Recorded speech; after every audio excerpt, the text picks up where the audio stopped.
Magsasaing tayo ngayon.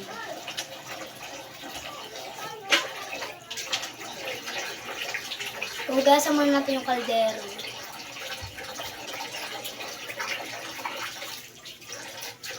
So yan, hugasan muna natin yung kaldero. And sabihin ko na lang sa inyo kapag tapos na ako maghugas ng kaldero. At bibidyo natin kung paano tayo maglagay ng bigas or kanin. Kasi ang sasainin natin ay secrets. So, kukuskusin ko muna ito.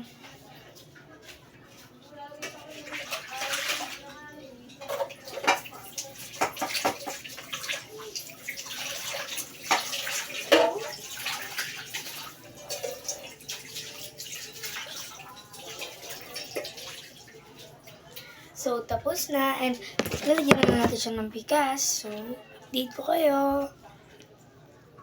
So, yan, lalagyan na natin siya ng bigas.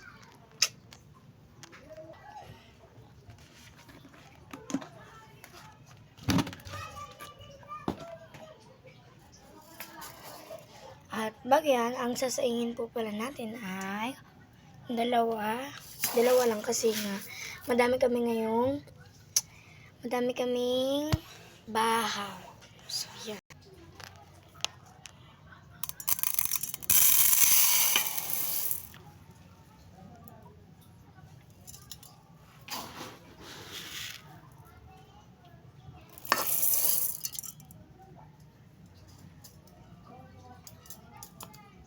So, yan. So, yan. Babalaw na natin ang ating bigas. So, yan. Babalaw na lang natin.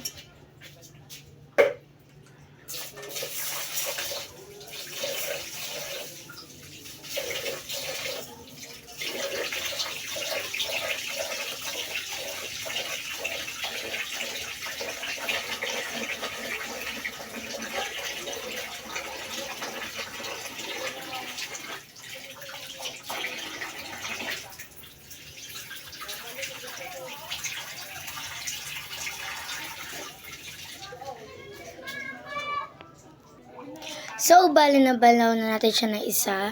And kulang na lang ng dalawa para maging 3 balaw. Kasi nga pala yung bigas namin ay kakaiba. Kasi dami siyang mga dumi-dumi na mga black. Pero hindi naman siya yung parang ano lang. Yung mga kaya isang butil ng bigas is may konting black. So, yun. Kaya tatatluhin natin yung linis. Go!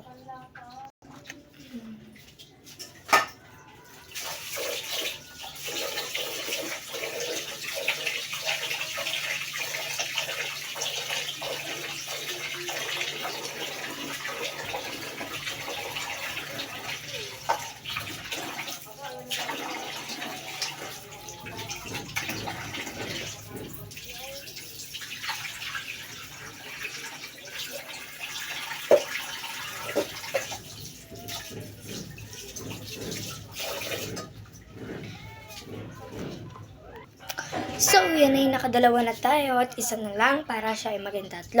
At kung may nakita pa ako yung mga maduming may konting black na isang butil ay aapatin natin. So, let's go! Yan.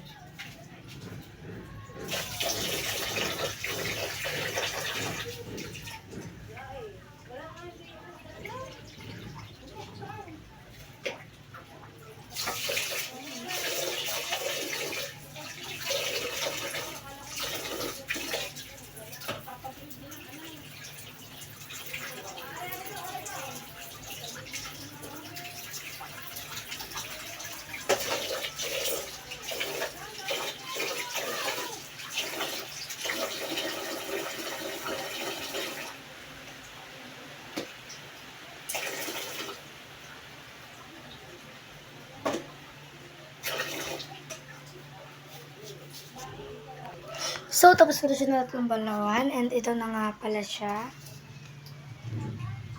Yan, atin na siyang isasalang.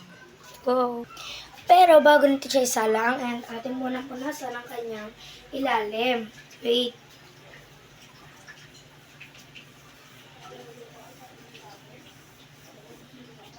So, napunasan na natin ang kanyang gilid and ilalim. So, atin siyang ilagay. Yan. Tapos, yung taklob. Ayan. And, atin na siyang isaksak. Tignan niyo siya. Yan siya. Ito. Ito siya. And, atin na siyang isaksak.